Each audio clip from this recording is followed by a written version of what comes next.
Hello students, welcome to RS. Chemistry. So KE ಅವರು option entry ಡೇಟ್ಸನ್ನು ಏನಾದರೂ extend ಮಾಡಿದಾರಾ, ಅಥವಾ ಆಪ್ಷನ್ ಎಂಟ್ರಿಯನ್ನೇ ಇಷ್ಟೊಂದು ಎಕ್ಸ್ಟೆಂಡ್ ಮಾಡಿದರೆ ರಿಸಲ್ಟ್ ಯಾವಾಗ ಬರ್ಬೋದು ಅನ್ನೋದು ಭಾಳಷ್ಟು ಜನ ಮನಸ್ಸಿನಲ್ಲಿರುವಂಥ ಕ್ವಶನ್ಗಳು. ವಿದ್ಯಾರ್ಥಿಗಳ ಒಂದು ಪಾಯಿಂಟನ್ನು ನೀವು ಅರ್ಥ ಮಾಡ್ಕೊಳ್ಳಿ. ಸೊ ಯಾರ್ಯಾರು ಆಪ್ಷನ್ ಎಂಟ್ರಿಯನ್ನು 22ನೇ ತಾರೀಕು ಸಂಜೆ 5 ಗಂಟೆಯ ತನಕ ಮಾಡಿದ್ದಾರೆ, ಅವರ ಒಂದು ಆಪ್ಷನ್ ಎಂಟ್ರಿಯನ್ನು ಮಾಕ್ ಅಲಾಟ್ಮೆಂಟ್ಗೆ ಕನ್ಸಿಡರ್ ಮಾಡ್ತೀವಿ ಅಂಥೇಳಿ KE ಅವರು ಹೇಳಿರುವಂಥದ್ದು. ಫೈನ್, ಒಳ್ಳೆಯದೇ. ಆದರೆ ಈಗ ನೀವು ಆಪ್ಷನ್ ಎಂಟ್ರಿ ಲಾಗಿನ್ ಆಗಿ ನೋಡಿದರೆ ಅದರಲ್ಲಿ 27th of August up to 11 AM ನೀವು ಚೇಂಜಸ್ಗಳನ್ನು ಮಾಡ್ಕೊಳ್ಬೋದು ಅಂಥೇಳಿ ಇದೆ. ಆಪ್ಷನ್ ಎಂಟ್ರಿಯನ್ನು ಓಪನ್ ಇದೆ ಅಂತ ಇದೆ. ಒಂದು ಪಾಯಿಂಟ್ ಅರ್ಥ ಮಾಡ್ಕೊಳ್ಳಿ ವಿದ್ಯಾರ್ಥಿಗಳ ಮತ್ತು ಪಾಲಕರೇ, ಇದು ಯಾಕೆ ಅಂತ ಅಂದರೆ ಇದು ನಾರ್ಮಲ್ ಪ್ರೊಸೀಜರ್, ಎವ್ರಿ ಇಯರ್ ಕೂಡ ಇರುವಂತಹ ಪ್ರೊಸೀಜರ್ ಇದು. ಈಗ ನಾನು ನಿಮಗೆ ಮೊದಲ ಸುತ್ತಿನ ವೇಳಾಪಟ್ಟಿಯನ್ನು ತೋರಿಸ್ತಾ ಹೋಗ್ತೀನಿ ಇಲ್ಲಿ. ಸೊ ಇದು KCETಯ ಮೊದಲ ಸುತ್ತಿನ ವೇಳಾಪಟ್ಟಿ. ಸಾರಿ, ನಾವು ಈಗ ನೀಟ್ ಮೊದಲ ಸುತ್ತಿನ ವೇಳಾಪಟ್ಟಿಯನ್ನು ನೋಡೋಣಂತೆ. ಸೊ ಫಸ್ಟ್ ರೌಂಡ್ ಶೆಡ್ಯೂಲನ್ನು ನಾನು ನಿಮಗೆ ತೋರಿಸ್ತೀನಿ ನೋಡಿ. ಇದರಲ್ಲಿ ಏನಿದೆ, 25ನೇ ತಾರೀಕು ಅಂದರೆ ನಾಳೆ ರಾತ್ರಿ 8 ಗಂಟೆಯ ನಂತರ 2ನೇ ಅಣಕು ಸೀಟು ಹಂಚಿಕೆ, ಅಂದರೆ ಇಂಜಿನಿಯರಿಂಗ್ ಬೇರೆ ಕೋರ್ಸಸ್ಗಳಿಗೆ 2ನೇದು, ಬಟ್ ನೀಟ್ದವರಿಗೆ ಮೊದಲನೇದು ಮಾಕ್ ಅಲಾಟ್ಮೆಂಟನ್ನು ಅನೌನ್ಸ್ ಮಾಡ್ತೀನಿ ಅಂತ ಹೇಳಿದ್ದಾರೆ. ಇವರು ಮಾಡ್ತಾರೋ ಇಲ್ವೋ ದಟ್ ಈಸ್ ಸೆಕೆಂಡರಿ, ಬಟ್ ಅವರು ಹೇಳಿದ್ದಾರೆ. ಅದಾದಮೇಲೆ ಏನಿದೆ ಅಂತಂದರೆ 27ನೇ ತಾರೀಕು ಬೆಳಗ್ಗೆ 11 ಗಂಟೆಯವರೆಗೆ ನೀವು ಚೇಂಜಸ್ಗಳನ್ನು ಮಾಡಿಕೊಳ್ಳಬಹುದು. ಸೊ ಈಗ ನೀವು ಆಪ್ಷನ್ ಎಂಟ್ರಿ ಲಾಗಿನ್ ಆಗಿ ನೋಡಿದರೆ ಅದರಲ್ಲಿ 27th 11 AM ಅಂತ ಕಾಣಿಸ್ತದೆ. ಯಾಕೆ ಅಂದರೆ ಈ ಆಪ್ಷನ್ ಎಂಟ್ರಿ ಪೋರ್ಟಲನ್ನು KE ಅವರು ಕ್ಲೋಸ್ ಮಾಡೋದಿಲ್ಲ. ಯಾಕಂದರೆ ಅವರಿಗೆ ಗೊತ್ತಿದೆ, ನಾವು 24 ತಾಸು ಅಥವಾ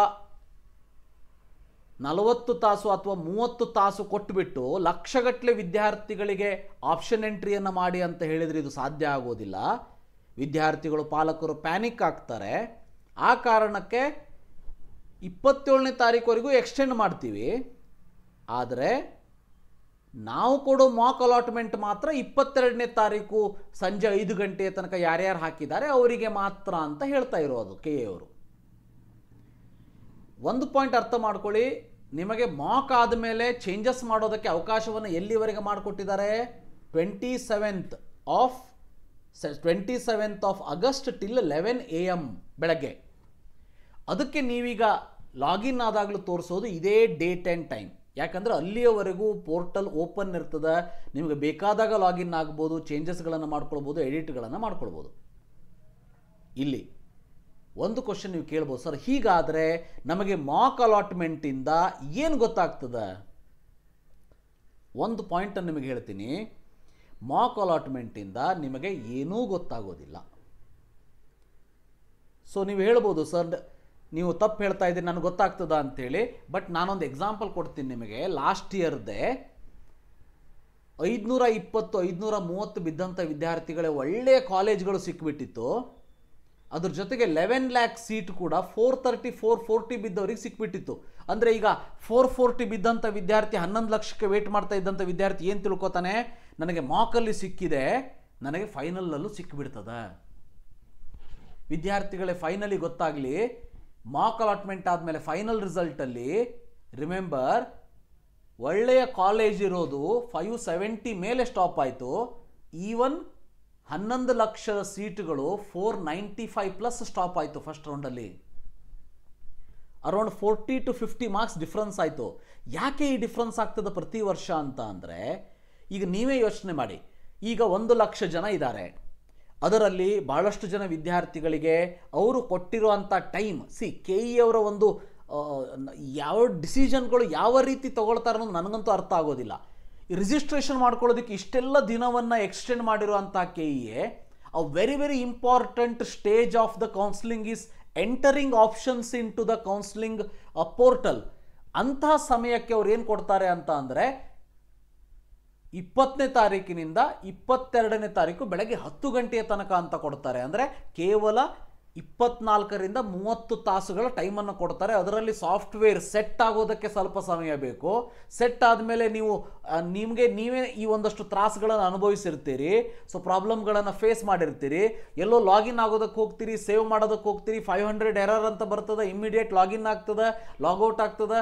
so you are log in to another system ಅಂತ ಬರ್ತಾ ಇರ್ತದೆ. ಇವೆಲ್ಲದರ ಮಧ್ಯೆ ನಮ್ಮ ಲಕ್ಷಾಂತರ ವಿದ್ಯಾರ್ಥಿಗಳು ಈ ಕೌನ್ಸಿಲಿಂಗನ್ನು ಅಂದರೆ ಆಪ್ಷನ್ ಎಂಟ್ರಿಯನ್ನು ಮಾಡಬೇಕು. ಈ ಆಪ್ಷನ್ ಎಂಟ್ರಿಯನ್ನು ಈ ರೀತಿ ಮಾಡಿರೋದು 1 ಲಕ್ಷದಲ್ಲಿ, ಜಸ್ಟ್ ಇಮ್ಯಾಜಿನ್ 1 ಲಕ್ಷ ವಿದ್ಯಾರ್ಥಿಗಳಿದ್ದರೆ ಅದರಲ್ಲಿ ಒಂದು 60,000 ವಿದ್ಯಾರ್ಥಿಗಳು ಆಪ್ಷನ್ ಎಂಟ್ರಿಯನ್ನು 22ನೇ ತಾರೀಕು 10 ಗಂಟೆಯ ಒಳಗಡೆ ಮಾಡಿದ್ದಾರೆ ಅಂತ ಅನ್ಕೊಳ್ಳಂತೆ, ಅಥವಾ 22ನೇ ತಾರೀಕು 5 ಗಂಟೆ ಒಳಗೆ ಮಾಡಿದ್ದಾರೆ ಅಂತ ಅನ್ಕೊಳ್ಳಂತೆ. ಅಂದರೆ ಉಳಿದಿರುವಂತಹ ಅಂದಾಜೊಂದು ಎಕ್ಸಾಂಪಲ್ ಕೊಡ್ತಾ ಇದ್ದೀನಿ, ಅಂದಾಜು ಒಂದು 35,000 to 40,000 ಸ್ಟೂಡೆಂಟ್ಸ್ಗಳು ಅವರಿಗೆ ಆನ್ಲೈನಲ್ಲಿ ಆಗಲಿಲ್ಲ, ಸರ್ವರ್ ಎರರ್ ಇತ್ತು, ಹಳ್ಳಿಯಿಂದ ಇರ್ತಾರೆ, ಇವೆಲ್ಲ ಪ್ರಾಬ್ಲಮ್ಗಳಿಂದಾಗಿ ಸೊ 22ನೇ ತಾರೀಕು 5 ಗಂಟೆಯ ಮೇಲೆ ಮಾಡಿದವರು ಇರ್ತಾರೆ, ಅಥವಾ ಚೇಂಜಸ್ಗಳನ್ನ ಮಾಡಿದವರು ಇರ್ತಾರೆ, ಅಥವಾ ಹರಿಬರಿಯಲ್ಲಿ ಎಲ್ಲೋ ಒಂದು 4-5 ಕಾಲೇಜ್ ಆ್ಯಡ್ ಮಾಡ್ಕೊಂಡಿರ್ತಾರೆ, ಉಳಿದಂಥ ಕಾಲೇಜನ್ನು ಆ್ಯಡ್ ಮಾಡಿದವರು ಇರ್ತಾರೆ. ಅಂದರೆ ಆ 30,000 to 40,000 ವಿದ್ಯಾರ್ಥಿಗಳ ಒಂದು option entry may not be completed before 22nd of 5 PM 22nd August of 5 PM. ಈಗೇನಾಗ್ತದೆ, ಫೈನಲ್ ರಿಸಲ್ಟಲ್ಲಿ ಮಾರ್ಕ್ ರಿಸಲ್ಟು ನಿಮಗೆ 60,000 ಸ್ಟೂಡೆಂಟ್ಸ್ಗಳಿಗೆ ತೋರಿಸ್ತಾ ಇದ್ದರೆ ಫೈನಲ್ ರಿಸಲ್ಟ್ ನಿಮಗೆ 1 ಲಕ್ಷ ವಿದ್ಯಾರ್ಥಿಗಳದ್ದು ಬರ್ತದೆ.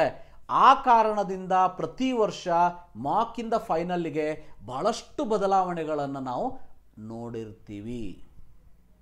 KCET ಹಾಗೆ ಆಗೋದಿಲ್ಲ, ಯಾಕಂದರೆ KCET ಸಾಕಷ್ಟು ಅವಕಾಶ ಕೊಡ್ತಾರೆ.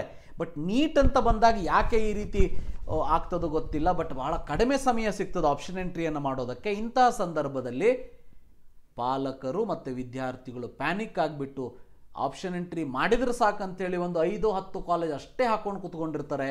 ಬಟ್ ಅದಾದ ಮೇಲೆ ಎಕ್ಸ್ಟೆಂಡ್ ಆಗಿದೆ ಅಂತ ಗೊತ್ತಾಗ್ತಾ ಹೋದಾಗ ಆ್ಯಡ್ ಮಾಡ್ತಾ ಹೋಗ್ತಾರೆ. ಆದ್ದರಿಂದ KE ಅವರಿಗೆ ಒಂದು ರಿಕ್ವೆಸ್ಟ್ ಏನಂತಂದರೆ, KE ಅವರೇ, ನಿಮ್ಮ ಸಾಫ್ಟ್ವೇರನ್ನು ರನ್ ಮಾಡಿಬಿಟ್ಟು ಈ ಒಂದು ಫೈನಲ್ ಮಾಕ್ ಅಲಾಟ್ಮೆಂಟ್ ರಿಸಲ್ಟನ್ನು ಕೊಡೋದಕ್ಕೆ may be if the computer science experts ಯಾರಾದರೂ ಕೇಳ್ತಾ ಇದ್ದರೆ ನೀವು ಒಪ್ಕೊಳ್ತೀರಿ, ಒಂದು ಸಾಫ್ಟ್ವೇರನ್ನು ಬರೆದುಬಿಟ್ಟು ರೈಟ್ ಮಾಡಿಬಿಟ್ಟು ಅದು ವರ್ಕ್ ಆಗಿ ನಿಮಗೆ ಮಾಕ್ ಅಲಾಟ್ಮೆಂಟ್ ಬರೋದಕ್ಕೆ 2 to 3 hours ಈಸ್ ಇನಫ್. ಅದಕ್ಕೆ ನನ್ನ ರಿಕ್ವೆಸ್ಟ್ ಇಷ್ಟೇ, 25ನೇ ತಾರೀಕು ನೀವು 8 ಗಂಟೆಗೆ ಅನೌನ್ಸ್ ಮಾಡ್ತೀರಿ, ಫೈನ್. ಅಟ್ಲೀಸ್ಟ್ 24ನೇ ತಾರೀಕು ಅಂದರೆ ಇವತ್ತು ಸಂಜೆಯ ತನಕ ಯಾರ್ಯಾರು ಎಂಟರ್ ಮಾಡಿದ್ದಾರೆ, ಚೇಂಜಸ್ಗಳನ್ನ ಮಾಡ್ಕೊಂಡಿದ್ದಾರೆ, ಏನು ಮಾಡ್ಕೊಂಡಿದ್ದಾರೆ ಅದನ್ನಾದರೂ ಕನ್ಸಿಡರ್ ಮಾಡಿ. ಇಲ್ಲ ಅಂದರೆ ಎಕ್ಸಾಕ್ಟ್ ಒಂದು ಐಡಿಯಾ ಮಾಕಲ್ಲಿ ಯಾರಿಗೂ ಸಿಗೋದಿಲ್ಲ. ಸೀಟ್ ಸಿಕ್ಕಿದೆ ಅನ್ನೋ ಖುಷಿಯಿಂದಿರೋನಿಗೆ ಸೀಟ್ ಸಿಗದೆ ಇರ್ಬೋದು, ಬಾರ್ಡರ್ದಲ್ಲಿ ಇತ್ತು ಅಂತಂದರೆ ಸೀಟ್ ಇದೇ ಕಾಲೇಜು ಸಿಕ್ಕಿದೆ ಅನ್ನೋನಿಗೆ ಮತ್ತೊಂದು ಕಾಲೇಜ್ ಸಿಗ್ಬೋದು. ಇದರಿಂದ ಮಾಕ್ ಅಲಾಟ್ಮೆಂಟ್ ಏನೂ ನಮಗೆ ಕರೆಕ್ಟಾಗಿ ಐಡಿಯಾ ಬರೋದಿಲ್ಲ. ಅದಕ್ಕಾಗಿ ಈ ಮಾಕ್ ಅಲಾಟ್ಮೆಂಟ್ ಅನ್ನೋ ಕಾನ್ಸೆಪ್ಟ್ MCCಯಲ್ಲಿ ಇಲ್ಲವೇ ಇಲ್ಲ. ಯಾಕಂದರೆ MCCಯಲ್ಲಿ ಒಂದು ಪ್ರೊವಿಷನಲ್ ರಿಸಲ್ಟ್ ಬಿಟ್ಟರು, ಅದೇ ಆಲ್ಮೋಸ್ಟ್ 99.9% ಫೈನಲ್ ರಿಸಲ್ಟ್ ನಾಳೆ 100% ಆಗ್ತದೆ. ಅದೇ ರೀತಿ ಹೋಗಲಿ KE ಅವರು ಮಾಡಿಬಿಡಲಿ. ಸೊ ಗೊತ್ತಿರಲಿ, ನಾನು ಅರ್ಥ ಮಾಡ್ಕೊಂಡಿರೋದೇನಂತಂದರೆ ಮಾಕ್ ಅಲಾಟ್ಮೆಂಟಿಂದ ವಿದ್ಯಾರ್ಥಿಗಳಿಗೆ ಮತ್ತು ಪಾಲಕರಿಗಿಂತ KE ಅವರಿಗೆ ಭಾಳ ಹೆಲ್ಪ್ ಆಗ್ತದೆ. ಯಾಕೆ ಅಂತಂದರೆ KE ಅವರಿಗೆ ತಮ್ಮ ಸಾಫ್ಟ್ವೇರ್ ಹೇಗೆ ವರ್ಕ್ ಆಗ್ತಾ ಇದೆ, ಯಾಕಂದರೆ ಕರೆಕ್ಟಾಗಿ ಫಸ್ಟ್ ರೌಂಡ್ ಅಲಾಟ್ಮೆಂಟ್ ಅಂದರೆ it is a very important one, ಅದು ಅಲಾಟ್ಮೆಂಟ್ ಆಗಬೇಕಲ್ವಾ. ಅದಕ್ಕಾಗಿ ಅದನ್ನು ಚೆಕ್ ಮಾಡ್ಕೊಳ್ಳೋದಕ್ಕೆ ಈ ಒಂದು ಮಾಕ್ ಅಲಾಟ್ಮೆಂಟನ್ನು ಮಾಡುವಂತಹ ಸಾಧ್ಯತೆಗಳು ಇದೆ ಅನ್ನೋದು ನನ್ನ ಒಂದು ಅಭಿಪ್ರಾಯ. ಯಾರಾದರೂ KE ಅವರದ್ದು ಕೇಳ್ತಾ ಇದ್ದರೆ ದಯವಿಟ್ಟು ತಪ್ಪು ತಿಳ್ಕೊಬೇಡಿ, ನಾನು ಯಾವುದೇ ರೀತಿ ನಿಮ್ಮನ್ನು ಬೈತಾ ಇಲ್ಲ. ಯಾಕೆಂದರೆ ಲಾಸ್ಟ್ ಇಯರ್ ನಾನು ಅಬ್ಸರ್ವ್ ಮಾಡಿದ್ದೀನಿ, ಫಸ್ಟ್ ಮಾಕನ್ನು ಅನೌನ್ಸ್ ಮಾಡಿ ಅದಾದ ಮೇಲೆ ಒಂದು ದಿವಸದಲ್ಲಿ ಏನೋ ಬಹಳಷ್ಟು ಮಿಸ್ಟೇಕ್ಸ್ಗಳಾಗಿರೋದಕ್ಕೆ ಸೆಕೆಂಡ್ ಟೈಮ್ ಮಾಕ್ ಅಲಾಟ್ಮೆಂಟನ್ನು ಅನೌನ್ಸ್ ಮಾಡಿರುವಂಥ ಎಕ್ಸಾಂಪಲ್ಗಳನ್ನು ಕೂಡ ನಾವು ನೋಡಿದ್ದೀವಿ. ಆದ್ದರಿಂದ ಯಾಕೆ 27ನೇ ತಾರೀಕು 11 ಗಂಟೆವರೆಗೆ ಎಕ್ಸ್ಟೆಂಡ್ ಆಗಿದೆ ಅಂದರೆ ಅದಾದಮೇಲೆ ಮಾಕ್ ಅಲ್ಲ, ಅದರೊಳಗೇ ಮಾಕ್ ಕೊಡ್ತಾರೆ ನಿಮಗೆ. ಅದಾದಮೇಲೆ 27ನೇ ತಾರೀಕು ಬೆಳಗ್ಗೆ 11 ಗಂಟೆಯ ತನಕ ಚೇಂಜ್ ಮಾಡ್ಕೊಳ್ಳೋದಕ್ಕೆ ಅವಕಾಶವನ್ನು ಮಾಡಿಕೊಡ್ತಾರೆ. ಸೊ ಆ ಅವಕಾಶವನ್ನು 27ನೇ ತಾರೀಕು 11 ಗಂಟೆವರೆಗೆ ಕೊಡೋದಕ್ಕೆ ಈಗಿಂದನೇ ಆ ಒಂದು option entry last date is 27th August of 11 AM ಅಂತೇಳಿ ತೋರಿಸ್ತದೆ. ಅರ್ಥ ಮಾಡ್ಕೊಳ್ಳಿ, ಆಪ್ಷನ್ ಎಂಟ್ರಿ ಪೋರ್ಟಲ್ ಕ್ಲೋಸ್ ಆಗೋದಿಲ್ಲ. ಎಲ್ಲರೂ ಕೂಡ ಕಂಟಿನ್ಯೂಯಸ್ ಆಗಿ ಆಪ್ಷನ್ ಎಂಟ್ರಿಯನ್ನು ಮಾಡ್ಕೊಳ್ತಾನೆ ಹೋಗಬಹುದು. ಇನ್ನು ಟ್ವಿಟ್ಟರಲ್ಲೂ ಕೂಡ ಇದರ ಬಗ್ಗೆ ಸ್ಪಷ್ಟನೆಯನ್ನು ನೀಡಿದ್ದಾರೆ. ಒಬ್ಬ ಪರ್ಸನ್ ಕೇಳ್ತಾನೆ ನೋಡಿ ಇಲ್ಲಿ, option entry closed at 5 PM today and further opened without any instruction. Kindly confirm whether the second point on this non signed notice is final or not. So ನೋಡಿ, KE ಅವರ ನೋಟಿಫಿಕೇಶನ್ ಯಾವ ರೀತಿ ಇರ್ತದೆ ಅಂದರೆ, ಒಂದು ಡೇಟ್ ಇರೋದಿಲ್ಲ, ಯಾವ notification ಅನ್ನೋ ಒಂದು ನಂಬರ್ ಇರೋದಿಲ್ಲ, ಕೆಳಗಡೆ ಸೈನ್ ಇರೋದಿಲ್ಲ. ಸೊ ಇದು ಯಾರಾದರೂ ಮೂರನೇ ಥರ್ಡ್ ಪರ್ಸನ್ ನೋಡಿದರೆ ಫೇಕ್ ಅಂತಲೇ ಅಂದ್ಕೊಳ್ಬೇಕು. ಇರಲಿ, ದಟ್ ಈಸ್ ಸೆಕೆಂಡರಿ, ಬಟ್ ಗೊತ್ತಿರಲಿ ಇಲ್ಲಿ ಕೊಟ್ಟಿರೋದು ಹೌದು ಅಂತೇಳಿ KE ಅವರೇ ಮೆಸೇಜ್ ರಿಪ್ಲೈ ಮಾಡಿರೋವಂಥದ್ದು. That is true. Whoever entered their options up to 5 PM of 22nd August will be considered for first round mock result. After this, who have entered the options that will be considered for final seat allotment. ಅದಕ್ಕೆ ನನ್ನ request ಇಷ್ಟೇ, ಮಾಕಲ್ಲಿ ಯಾವುದೋ ಒಂದು college ಸಿಕ್ಕಿದೆ ಅಂತಂದರೆ ಜಿಗದಾಡಿ ಹಾರಾಡಿ ನಿಮ್ಮ ಒಂದು excitement ತೋರಿಸೋದಕ್ಕೆ ಹೋಗಬೇಡಿ. ಸಿಕ್ಕೇ ಇಲ್ಲ ಅಂದರೆ ಬೇಜಾರಾಕ್ಕೊಂಡು ಊಟ ತಿಂಡಿ ಬಿಟ್ಟು ಮಲ್ಕೊಳ್ಳೋದಕ್ಕೂ ಹೋಗಬೇಡಿ. ಫಸ್ಟ್ ರೌಂಡ್ ರಿಸಲ್ಟೇ ಫೈನಲ್ ರಿಸಲ್ಟ್. ಸೊ ಫೈನಲ್ ರಿಸಲ್ಟೇ ಫಸ್ಟ್ ರೌಂಡ್ ರಿಸಲ್ಟ್. ವೇಟ್ ಮಾಡಿ. ಹಾಗಂತೇಳಿ ಮಾಕ್ ಬಂದ ತಕ್ಷಣ ಸೀಟ್ ಸಿಕ್ಕಿಲ್ಲ ಅಥವಾ ಸೀಟ್ ಸಿಕ್ಕವರು ಎಲ್ಲ ದ ಹೋಲ್ ನಿಮ್ಮ ಪ್ರಿಯಾರಿಟಿ ಆರ್ಡರ್ನೇ ಚೇಂಜ್ ಮಾಡ್ಕೊಳ್ಳೋದಕ್ಕೆ ಹೋಗಬೇಡಿ. ಯಾಕಂದರೆ ಈಗ ನೀವು ಆ್ಯಡ್ ಮಾಡಿರೋಂಥ priority irrespective of all this, ಒಂದು ಒಳ್ಳೆಯ ಕಾಲೇಜಿನಿಂದ ಸ್ವಲ್ಪ ಕಡಿಮೆ ಒಳ್ಳೆಯ ಕಾಲೇಜಿನವರೆಗೆ ಲೀಸ್ಟನ್ನು ಹಾಕಿರ್ತೀರಿ. ಆ ಕಾರಣದಿಂದ ನೀವು ಹಾಕಿರುವಂಥ ಲೀಸ್ಟ್ ಕರೆಕ್ಟಾಗಿರ್ತದೆ. ಮಾಕ್ ಅಲಾಟ್ಮೆಂಟ್ ಆದಮೇಲೆ ಬೇಕಂದರೆ 1-2 ಚೇಂಜ್ ಮಾಡ್ಕೊಳ್ಳಿ. ಇಡೀ ಆಪ್ಷನ್ ಎಂಟ್ರಿಯನ್ನು ಚೇಂಜ್ ಮಾಡಿಕೊಂಡು ಮುಂದೆ ಆಗುವಂಥ ಅನಾಹುತಕ್ಕೆ ಕೈ ಹಾಕೋದಕ್ಕೆ ಹೋಗಬೇಡಿ. ಸೊ ಇದಿಷ್ಟು KE ಕೌನ್ಸಿಲಿಂಗ್ ಸಂಬಂಧಪಟ್ಟಾಗೆ ಕೆಲವೊಂದಷ್ಟು ನೋಟಿಫಿಕೇಷನ್ ಅಥವಾ ಕೆಲವೊಂದಷ್ಟು instructions. So thank you for watching. Have nice day.